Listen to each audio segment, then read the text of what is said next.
Good morning YouTube, it's Nathan here from Somewhere or Nothing. Today I'm going to give you an update on how I'm getting on project Betsy. So I'm in her at the minute. I don't know if you can hear her purring in the background. What we're going to do is we're going to go for a very short drive, and I'm going to find somewhere that isn't my driveway to give you a quick rundown of what I've done and where I am so far with her, alright?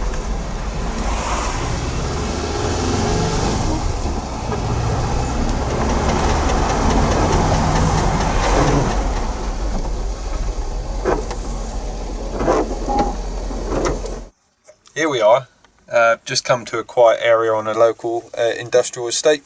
So, the update on Betsy. Since picking her up, I had all sorts of low oil pressure lights coming on the dash. The temperature gauge wasn't working. Also, when I was turning the lights on, the dash wasn't illuminating. So, I've taken the dash apart, and the printed circuit board, the PCB, that is behind, they're known for being an issue. So that had burnt out. So I've replaced that with a hardwire cluster kit from Camper Van Culture. It's a 10-minute job. Take the instrument panel off. A goes to A, B goes to B. It looks so much more solid and so much more reliable than what was in there originally anyway. I think there was about £150. But that solved the problem. It also replaces all of the normal light bulbs that come in the dash with LEDs. So now all of the lights and everything on the dash work. What I did discover in the process of fiddling around with fuses is that the heater fan is blowing fuses, which I believe is a common fault on these as they get older. So I've got a new one of those to go in. I replaced the high and low oil pressure sensor on the engine. I've replaced the coolant sender unit. I've replaced the radiator fan switch sender.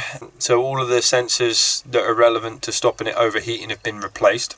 So when I bought the van knowing that the engine probably wasn't going to be much cop. When I looked at it, the wrong coolant was in it and it had been stood for some time. So it's a strong indication that sooner or later the head gasket's going to go. So what I've done is I've tried the best I can without spending any real money to sort of identify how bad the engine is. So I've changed the oil for a heavier grade oil, still registering low pressure issues when the oil temperature gets up. There is a knock when it gets warm. Obviously these engines can be a bit knocky and rattly, and especially with the hydraulic tappets, if you've got one sticking, it can create a knock. So what I've done is I've adjusted the tappets, I've replaced the rocker covers and the rocker cover spring retainers. I've tried to quieten the engine down as much as I can. It's definitely running smoother on startup and it's definitely a bit quieter, but the knock is still there. It's not so bad when it's just sat on the drive idle, but once it's under load and it's on the road, that's when the low pressure oil light comes on. Either way, I could spend time and money trying to repair the engine, but the plan has been from the start that I was going to put a renovated or a reconditioned engine in it. So sooner or later the engine is going to get replaced. Oh, I also replaced the thermostat and the thermostat housing. Oh my god, the thermostat housing. This is the thermostat housing. The thermostat is in there. When I got to it, these bolts were completely rusted and rounded off, so they all needed replacing, but I needed to get them off and open so that I could replace the thermostat. So I decided for the price of about £40 I was going to replace the whole thermostat housing, but the bolts that actually hold the thermostat housing to the engine block were completely corroded and I had the same problem. So I ended up hacking the whole thing off with a hacksaw and then fitted the new one. I also put a new wiring harness that is fitted to the low and high pressure oil sensors. The main HT lead from the coil here to the distributor was broken on the coil, so I've replaced that. I don't know in this light if you can see, but the right antifreeze is in there. I've also replaced the fuel lines from the tank right the way back because it's all to do with the ethanol content in modern fuel. But the short and tall of it is it can gradually corrode and eat through old fuel lines, could have a fire, and when it's right the way back here, essentially because you're looking at the road, by the time you get to it, it could be too late. I don't know if you've noticed, but there is a fire extinguisher in Betsy, which brings us to my next point. Where's the interior gone? So I wanted to see if I could get the fridge and the interior working whilst I was waiting for parts to turn up. So I pulled the three-way fridge out, and then I noticed behind it there was like a square cutout in the floor. This hole looked out onto the grey water tank. So I've removed both of those tanks, the clean water and grey water tank, and I'll show you what I found. So this is a hole that I believe was cut for a purpose. This is the inner sill, and this is floor. They are no longer attached, and as you can see, there's quite a lot of rust. And then when we look in here, there's a lot of rust and a very big hole and a lot of filler and fiberglass and foam and more holes. And then as we look up, this is all rusty. This is a plate that someone's riveted in place and then tried to pass as being acceptable. And then also, I don't know if you can see that, but it's the inner wheel arch, which you can actually see clear outside through. There's a lot of rust and filler again down in there. So in the past, I've done a bit of welding and sort of panel replacements and bits and pieces on cars, and I got to a point basically where I realised that it's been maybe 10 years since I even tried to replace a panel on a vehicle.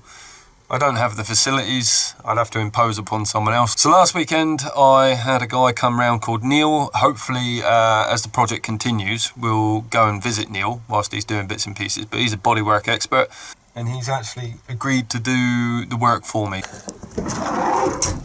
So what Neil's going to do is he's going to replace this panel here up to the window line, so that whole panel's coming off. We're going to get rid of the vent completely. When I put a new fridge in, then I'll cut a new vent in. You can see here the seams have cracked. He's going to repair all that. The driver and passenger step in the doors is rotted through as well. This rear quarter panel is going to be replaced up to here somewhere. This cover panel is going to come off. There is some welding that needs to be done behind there. These windows are going to come out, so he's going to sort of clean up and patch around there. And in the battery boxes, I don't know if you guys are familiar, it looks like a battery box each side. I don't know what you'd call it. It's like a set shelf in the engine bay. They're both rotten, so they're going to get replaced. I mean, I think that's a bad design from what I can make out. These vents provide air to keep the engine cool, but water actually runs down these and collects on the tray at the bottom, has nowhere to go, and eventually rots them through, so they've gone both sides. So he's going to repair those. Both sides are going to be pretty much resprayed. Problems with the boot lid. He's adamant that that can be repaired, but failing that I can buy one of those new. This wheel arch on this side is actually pretty good. The sliding door runner panel is going to come off. Any damage under there will get repaired. The bottom of the sliding door is actually in need of some attention, so he's going to repair that and make that good. This is where the old water filler tank was, so that's going to get patched in and repaired, and then that'll be it hopefully for the bodywork this year. And then next year we're going to go in and we're going to do the whole of the front, and then once the whole of the front's been done, then she'll get a respray. So I'm hoping for the respray to go like this off-white cream up top and a yellow lower.